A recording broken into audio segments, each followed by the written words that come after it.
Folks, in this video here today, I'm going to show you, we're going to react to a video that's going to show us an enormous amount of data in regards to how in such a bad position investors are in this market right now for what's about to happen in the market essentially. And we're going to get into a lot in this video essentially. And where we actually want to start is actually here on YouTube, okay? So on YouTube, right? YouTube channels, they will go to wherever the views are at, right? Like that's the name of the game as a YouTuber. You're going to go to wherever the views are at, and if the views are in certain places, you're gonna end up putting your channel there right now, right? Now, if we think about the market right now, and we think about YouTube specifically, where's everybody going right now, right? And the market crash. I mean, look at this. It's enormous, right?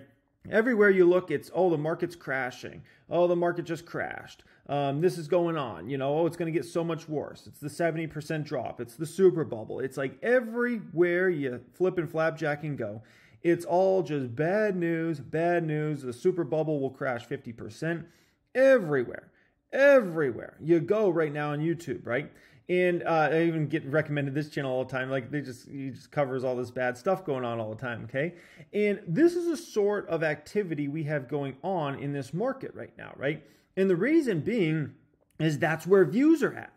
And so YouTubers are going to go wherever, you know, people want them, okay? And so if we think back, let's think back for a moment to this time last year. This time last year, what was it about? It was about going all in. It was about the next 10x stock, the next 100x crypto, okay? I mean, look at this list. Oh my gosh, okay? 5 crypto coins that will 15x in December, last chance, 1.6 million views. Oh my gosh, okay? And so naturally, YouTubers go wherever wherever people take them. Wherever the views go, YouTubers will go there, okay? Because you make money off those views, right? And so, and I want to react to this video, which is, I think, is going to be the most important part. But I want to just point this out here, that if everybody in the market's going a certain way, usually you want to go the other way, right? If everything's about the next 100x stock, the next 100x crypto, probably go the other way, okay? That's a worrisome sign, and that's obviously what we saw here on YouTube. If everybody's covering crash, everything's so bad, you might want to think about at least considering going the other way, right? Because at the end of the day, people are, unfortunately, mostly sheeps, right? And they're going to follow each other around. They're going to, you know, do whatever is the thing at that time, right? They, you know, most folks are just like, if they see something going on, they think that thing's going to continue, right? And if stocks are going up like crazy, that's what they think is going to continue on. If stocks are going down like crazy, they think that's what's going to continue on. And they're, you know, the way our brains are wired are to go to wherever, like what we see in front of us, that's where we want to go essentially, right? And so if everything is like the market's going down, then that's just where people want to go. And then YouTubers will follow there. And then, you know, pretty much to probably go the other way in that situation, right? So this is kind of some food for thought. I just wanted to put it out there, okay? So, and I know all you guys that watch my channel, you watch YouTube and you watch other YouTube channels and see what the consensus is. And what you will find is the consensus is all about the market crash right now and how bad things are out there, right? And like I said, usually if you see an activity going a certain way, that's because everybody wants them to go that way. And if everybody wants them to go that way, you usually should go the opposite way, okay? So that's first off here. Now I want to watch this video here. I think this is an important video that is basically going to get into, you know, how in such a bad position investors are. And it's out of this channel called Game of Trades. I've seen a few of their videos over time. Some of it I think is a little, you know, nonsense in terms of some of their stuff. It's just my personal opinion. But some of their stuff is really good, and they actually show you data behind certain stuff that's going on in the market. So I got to say, I really like this one. And I think it's definitely worth a watch and kind of a reaction here. Are looking in the wrong direction. We've had the largest correction on the S&P 500 since the COVID-19 crash. And I think we're set to see some pretty wild moves in the next few months. Very exciting times ahead. Now, if you want to follow these crazy markets with us, make sure to click on that subscribe button. We make these videos multiple times a week, covering our research and our personal convictions on what is going on the equity markets, what's going on with the economy, and how you can protect yourself and potentially, hopefully, profit from everything that's happening. Now, without further ado, let's get right into it.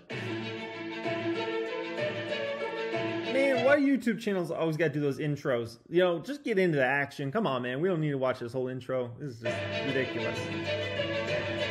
All right, so the first chart that I want to show you guys is, first of all, the put-call ratio. This is a classic. We take a look at this all the time on this channel. It gives you a measure of the sentiment, especially the short-term trading sentiment, right? How heavily positioned are traders for the market to go down or for the market to go up? If there's too many calls in the market, so this ratio is extremely low, that's when you should be booking profits on your S&P 500 gains. But when there's lots of puts, meaning a lot of people are betting for the markets to go down, that's when you should be buying the dip. So no indicator should be used alone, and our convictions are based on a lot of different factors, but this is definitely one of our all-time favorite indicators, right? Just how successful it's been at timing market bottoms. Let me quickly show you the S&P 500 on top of this chart. This was the COVID panic. Huge spike in puts, and look at this, it spikes up at the market bottom, right? Basically, everybody piles into the wrong thing at the wrong time. It's like, oh gosh, it happens every time, man. Like, look at that. Everybody was piling into puts like crazy, right? Pretty much literally at the bottom of the market. And then right after that, the market starts to spike up. It's like, and right before, you know, puts were extremely low, people were heavy on calls, and it's like, literally, like, you can't make this stuff up. Like, literally, it's perfect the way it works every single time. Like, people pile into the wrong stuff at the wrong time every single time, man. And then all spikes that came after that were moments to be buying the S&P 500 and not panic like most people are doing right now. Basically, the market starts going down and everybody starts thinking, oh my gosh, I got to buy puts. And they buy all these puts and load up on all these puts. And then, you know, for what, them to expire worthless? Expecting some kind of massive bear market right now. We're going to take a look at more data in just a second. But, you know, this is not telling me to panic. It's telling me to look in the opposite direction. So basically, the put volume's extremely high compared to calls right now. Which essentially bets that stocks will go down. So if you look at this, I mean, we're trading pretty much the highest very recently on the put to call ratio that the market's been at since literally, you know, the 2020 crash. So that's just some food for thought there. Now, of course, you got this whole, you know, evolving Russia situation. So I think the thought process is this time is different, right? We'll see. We'll see if this time is different, but I think that's what a lot of people could think. They're like, well, you know, yeah, it's been working perfectly, but maybe this time's different. And you never know. The market's crazy. Maybe this time is different. I'm just not so convinced. From the herd. Now, speaking of the herd, let's quickly take a look at this. This is the Aai Bulls Survey, right? This is, again, another huge measure of sentiment. It's one of the oldest surveys of sentiment, so that's great. We have a lot of data that goes back a very long time ago. And they basically ask investors, or at least the Aai pool of investors, whether they're bullish on the stock market over the next 6 months or not. And so here you can see the number of bulls there are in the market. And ever since March 2021, we've had the sentiment absolutely drop like a stone. In fact, where my eyes went to immediately was actually the December 2018 crash. And so basically the way to think about this, and it's so stupid that it always works out this way. But the market was, you know, just going down. We were on pace for the worst December in the history of Decembers in the stock market. And look at how low, you know, sentiment went at that time. And really, it should have been ultra bullish during that time. But people get ultra bullish when the market's doing great and stocks are hitting new 52-week high after new 52-week high, which is exactly the time you shouldn't be bullish. And when the market's going down and down and down, people get extremely bearish. They sell out of stocks. They don't buy stocks. And it's like, you know, right when that moment happens is when you start flipping the other way. And it's like, and look at this. We're actually way more bearish now on the market essentially than any time period we've seen in recent times essentially. You know, that's incredible. I mean, you're even lower than, you know, when the market took its big dip down, right? I mean, you're the lowest we've been in many, many years. Here, look at this reading here. We are currently at 19.2% of investors bullish on stocks. So there's less than 1 in 5 investors that are bullish on the stock market right now. Less than 1 in 5 investors are bullish on the stock market right now.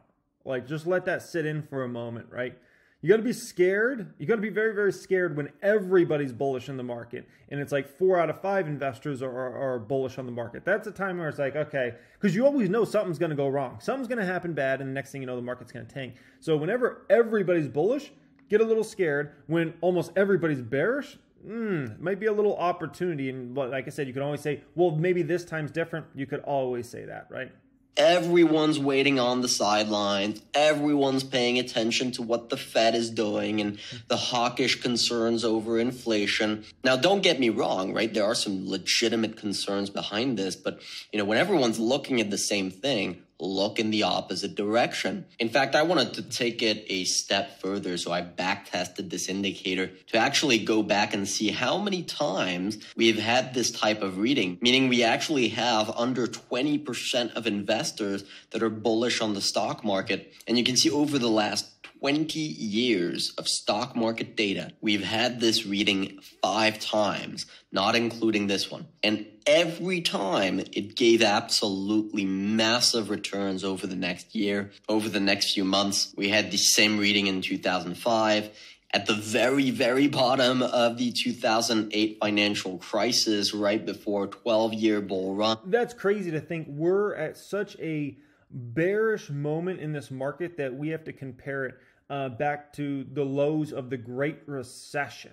Like, think about that for a moment. Like, this is nothing even remotely close. Like, I can't even, during the Great Recession, like, no one was spending any money. We were on the verge of the entire financial system collapsing. We couldn't be in a more opposite market, and yet the market is the same amount bearish as it was during that time period, which is just tells you how messed up this market is right now. It's the most messed up market I've ever seen in my time. I can tell you that much. In 2013, right here, at the bottom of this 2015 correction here, we had a sideways period of consolidation on the stock market. You had that reading at the bottom of it, and we have the same reading now. Now think about how sentiment works. If everyone's scared, everyone has cash on the sidelines, then that means there's a lot of buying power to take this higher. It's a lot more likely to go up and not make a big top. So those are 2 ways of looking at sentiment. Another way I like to look at it is how low valuations have gone on 80% plus of stocks in the market. Most stocks I follow, most stocks I know, are trading the cheapest they've ever traded on price to sales ratios, P ratios, everything like that. You got very few segments of this market left that are trading at high forward Ps, high P ratios, high price to sales. Like 80% plus of stocks I know of, if not 90% plus, are trading at the cheapest price to sales and the cheapest PE ratios and the cheapest forward Ps I've ever seen them, ever. Okay. Show and the Aai survey. Both of them are telling us that we should look the other way. Okay, so now you're probably wondering, that's all very nice. Sentiment is useful, right? But what's actually going to push the price of the S&P 500 higher? What happened here? What caused this panic that's all of a sudden not going to be a question anymore in the next few weeks or next few months? And if you've been watching our videos, you'll know that a large part of what caused this correction was the rising yields. We've had the 10-year yield rise exponentially, and we've had the 2-year yield rise exponentially. Now, we've talked about this many times in our videos, and this is what's causing some market volatility. It's absolutely 100% to be expected, because as yields rise, that puts pressure on the tech sector, and the tech sector has just been tanking ever since November, ever since this bottom in yields here, and we've had this massive rally in the 10-year yield. We've seen tech just absolutely tank. This is a chart of the tech sector's performance, and you can see that's exactly what's happened here. We've had tech just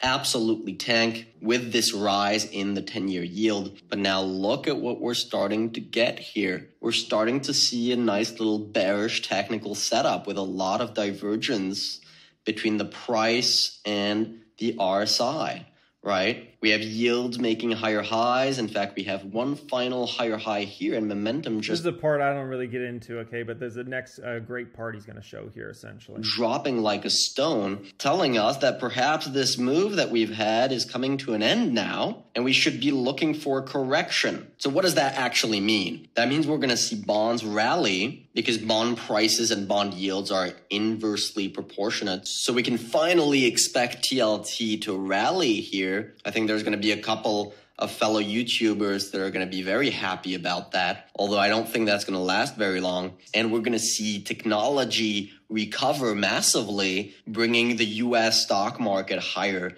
with it. Now, of course, those are just our convictions. In fact, this is where I wanted to take a look at this fund manager survey from Bank of America. Now, we usually don't take a look at what the banks have to say. They often try to mislead the average investor into making poor decisions. But their fund manager survey is extremely useful to actually know how funds are positioned. And you can see this is just absolutely fascinating how funds are currently positioned in the exact opposite way as our convictions. They're currently very overweight in the banking sector, which means they expect yields to rise because banks perform well when yields are rising. They're heavily positioned in cash, meaning that they expect the stock market to drop and for there to be better buying opportunities. And they're underpositioned, underweight in bonds, US equities, and tech. And those are the... And you can, if you've heard how a lot of these fund managers have talked for the last while, they've all said, oh, you know,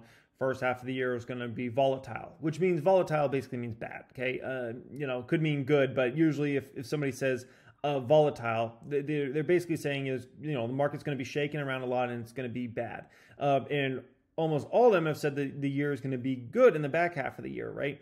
And so, you know, once again, it goes back to kind of group think. And if that's the way all the fund managers are thinking, that's the way they're going to deploy capital. And that's what naturally ends up happening in the market, right? These things that we expect to rally very hard in the next few weeks. Now, why am I saying this? And why do I sound so happy about it? Because if funds are overweight in cash, that means there's a lot of cash on the sidelines waiting to buy what they're currently underweight in. And that's bonds, that's US equities, and tech. So I think funds are going to be selling the banks to buy tech and to buy bonds to rebalance their portfolio. Now, if you're glad that you're watching this video and it's helping you put all of this data, all of this information... Smash that thumbs up button. And by the way, overweight just means, you know, you got a much bigger percentage than you would usually have. So sometimes I go overweight on cash, which for me, I like to always keep kind of like 10 to 30% cash. Sometimes I go under 10% if I'm really, really bullish and buying stocks heavy.